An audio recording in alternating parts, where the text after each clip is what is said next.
पूरे प्रदेश से आए प्रांतीय चिकित्सकों ने आज देहरादून के स्वास्थ्य महानिदेशालय परिसर में धरना प्रदर्शन कर सरकार से अपनी लंबित मांगों को जल्द पूरा करने की अपील की। प्रदर्शन के दौरान चिकित्सकों ने स्वास्थ्य सेवाओं को मजबूती देने के लिए 3 प्रमुख मांगों को रखा, जिसमें पहली मांग SDACP योजना को समयबद्ध और चरणबद्ध रूप से लागू करना शामिल है, जिससे चिकित्सकों को पदोन्नति और वित्तीय लाभ समय पर मिल पाए। दूसरी मांग सुगम एवं दुर्गम क्षेत्रों के निर्धारण को व्यवहारिक रूप से लागू करने पर जोर दिया गया। चिकित्सकों का कहना है कि वर्तमान व्यवस्था में कई ऐसे क्षेत्र भी सुगम माने जा रहे हैं जहां पे बुनियादी सुविधाएं तक उपलब्ध नहीं हैं। तीसरी मांग में पर्वतीय क्षेत्रों में कार्यरत विशेषज्ञ चिकित्सकों को मेडिकल कॉलेज के डॉक्टरों की तर्ज पर 50% अतिरिक्त वेतन देने की मांग की गई, जिसमें दुर्गम इलाकों में विशेषज्ञ डॉक्टरों की नियुक्ति और सेवा को प्रोत्साहन मिल सके।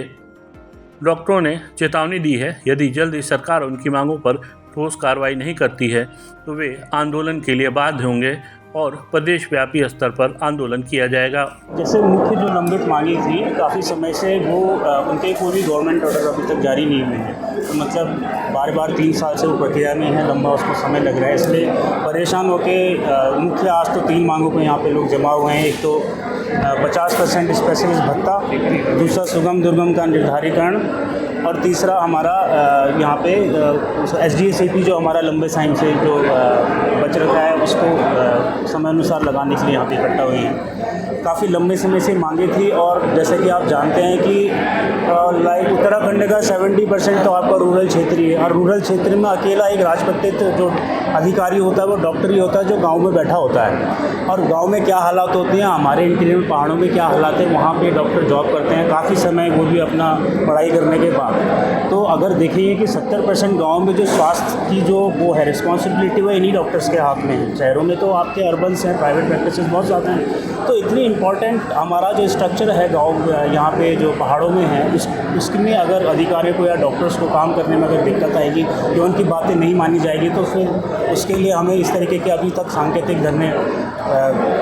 ही धरने हमने आज तक किए हैं। लेकिन आज मुख्य रूप से हमने सभी मतलब जिलों से यहाँ पे स्पेशली वो भी पधारे हैं, बाकी अन्य सामान्य वर्ग के डॉक्टर्स भी इसमें पधारे हैं, जिसमें आज अपनी नीति बनाएंगे कि किस तरीके से हमें आगे चलना है, आंदोलन को किस तरफ लेके जाना है अगर हमारी बातें पूरी तरीके से नहीं मानी जाती है। और यहाँ पे एक गोष्ठी का भी धरने के साथ साथ है, यानी तो विभिन्न जो हमारे चिकित्सक जिलों से आए हैं वो भी अपने विचार यहाँ पर प्रकट करेंगे।